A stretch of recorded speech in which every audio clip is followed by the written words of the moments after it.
membahas kerajaan Melayu yang satu ini, maka kita mencoba kembali membahas sejarah singkatnya sebelum kerajaan Indragiri terbagi menjadi 3 daerah. Sebagaimana yang diketahui, setelah Indonesia merdeka pada tahun 1945, maka kerajaan ini bubar dan menjadi bagian NKRI. Begitu pula dengan kerajaan Siak yang menyatakan bergabung dan menjadi negara kesatuan, yaitu Indonesia. Setelah pertama kali menjadi kabupaten, kerajaan Indragiri mekar menjadi 2 kabupaten, yaitu Kabupaten Indragiri Hilir dengan ibu kota Tembilan dan Kabupaten Indragiri Hulu dengan ibu kota Rengat. Namun pada tahun 1999 terjadi pemekaran Kabupaten Indragiri Hulu, yaitu kabupaten baru yang kita kenal sekarang, Kabupaten Kuantan Singinging atau Kuansing dengan ibu kota Teluk Kuantan. Kerajaan Indragiri pertama kali berpusat di Pekantua yang sekarang sudah menjadi wilayah Indragiri Hilir. Kerajaan Indragiri berdiri perkiraan pada tahun 1298 dan ada juga yang mengatakan berdiri pada tahun 1347, dan raja pertamanya bergelar Raja Merlang I yang berkedudukan di Malaka pada saat itu. Pada tahun 1473, raja selanjutnya yaitu Raja Narasingha II yang bergelar Paduka Maulana Sri Sultan Alauddin Iskandar Shah Johan Sirullah fil Alam atau Sultan Indragiri IV yang menetapkan ibu kota kerajaan yang berlokasi di Pekantua.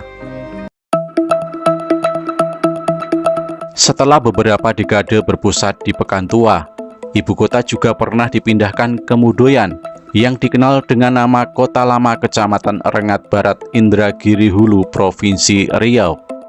Alasan pemindahan tersebut karena kurang amannya Pekantua dari kemungkinan serangan Portugis dan perompak. Raja Narasingha II meninggal dunia dan dimakamkan di Kota Lama. Pada tahun 1765, pusat pemerintahan kerajaan Indragiri pindah lagi ke Japura Kecamatan Lirik Indragiri Hulu.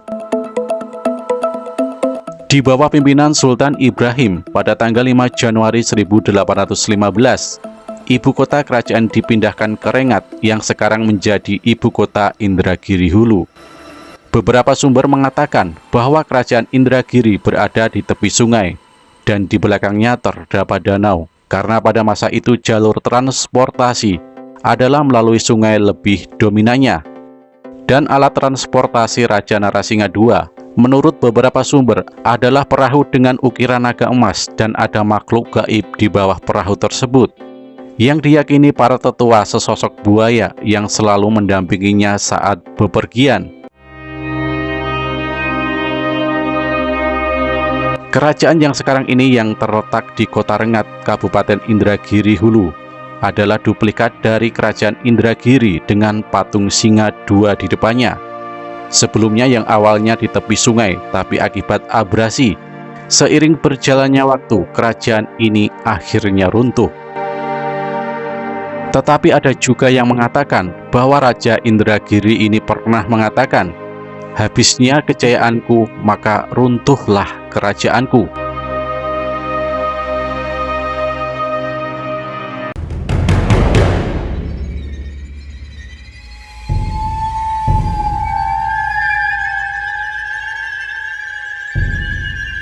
Danau Raja yang terletak di Kota Rengat sudah menjadi tempat wisata bagi masyarakat umum saat sekarang ini.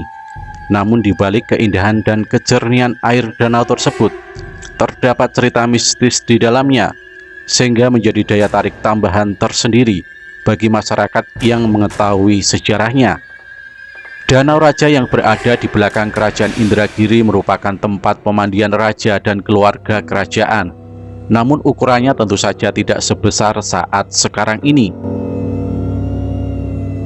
Asal-usul Danau Raja juga ditulis oleh Ahmad Ijazihah pada tahun 2017 dalam buku cerita rakyat Riau dengan judul Danau Raja dan Putri Bunga Harum, yang mana singkatnya Putri Bunga Harum anak dari Sultan Tahir dari Permaisuri Fatmasari dari Kerajaan Kampung Dagang. Sementara itu Usman, seorang pemuda dari desa Lubuk Tangguh, mereka tidak mendapatkan restu dari Sultan Tahir. meskipun Wan Usman sudah melaksanakan tugas atau syarat yang telah diberikan, yaitu membuat sebuah danau dan beserta istananya dalam satu malam. Pada akhirnya Putri Bunga Harum dan Wan Usman tenggelam di tengah danau dan menjelma menjadi sepasang buaya putih. Dan cerita ini masih diyakini masyarakat Indragiri Hulu, khususnya daerah Rengat. Bahkan dikatakan buaya tersebut akan menampakkan diri kepada orang yang diinginkannya. Buaya putih di danau tersebut juga diyakini penunggu Danau Raja. Selain itu, menurut Saharan selaku staf Balai Besar Cagar Budaya Sumber Riau, yakni Kepri, yang sehari-harinya merawat kompleks makam Raja Narasinga, Danau Raja selain tempat pemandian Putri Raja, ada juga mitos yang mengatakan bahwa di dalam Danau Raja terdapat istana gaib yang dihuni makhluk yang berwujud buaya kuning. Istana itu disebut Istana Bunian karena berbagai cerita dan kejadian. Danau Raja dianggap tempat yang sakral. Danau Raja itu tempat yang mistis, bahkan untuk mendekatinya saja saat itu takut. Apabila ada yang berbuat tidak senonoh di situ, maka orang tersebut mengalami hal yang aneh.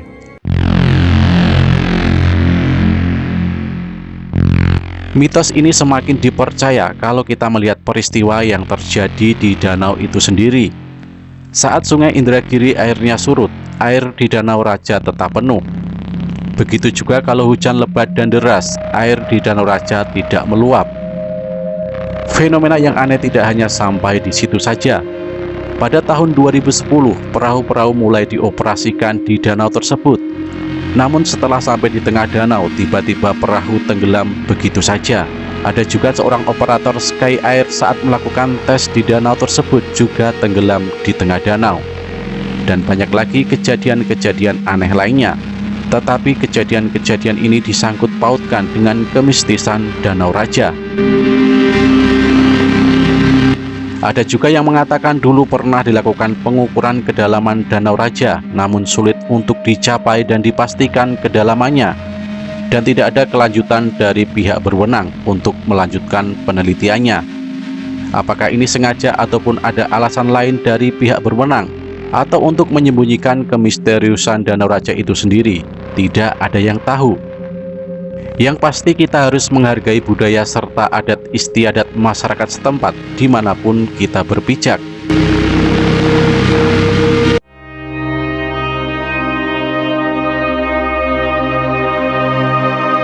Begitulah sejarah singkat tentang Kerajaan Indragiri beserta Danau Raja yang sekarang menjadi tempat wisata Kota Rengat.